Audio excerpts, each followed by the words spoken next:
Unmanned air vehicle বা UAV তথা ড্রোনের বাজারের ৬৫%ই বর্তমানে তুরস্কের নিয়ন্ত্রণে বলে দাবি করা হচ্ছে। তুরস্কের প্রযুক্তি বিষয়ক কোম্পানি বাইকার এমন দাবি করেছে।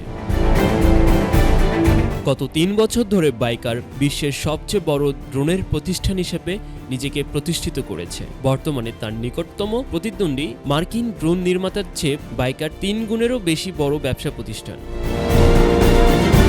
তুরস্কের প্রতিরক্ষা ও উড্ডয়ন খাতে নির্ভরতার প্রতীকে পরিণত হয়েছে বাইকার। বর্তমান সারা বিশ্বে সবচেয়ে বেশি ও দ্রুত উৎপাদন সক্ষমতা সম্পন্ন ড্রোন নির্মাতা হিসেবে পরিচিত তারা। দেশটির শীর্ষ প্রতিরক্ষা উপকরণ রপ্তানিকারক হিসেবে নিজেদের প্রতিষ্ঠিত করতে পেরেছে বাইকার। $৫৫০ কোটি এই খাতে 1/3 আসে বাইকারের মাধ্যমে।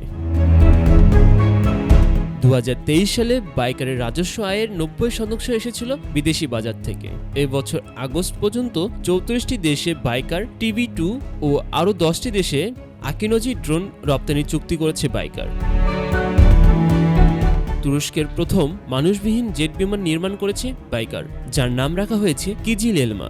২০২২ সালে পরীক্ষামূলক ফ্লাইটের পর সম্প্রতি বাণিজ্যিকভাবে এর উৎপাদন শুরু করতে যাচ্ছে।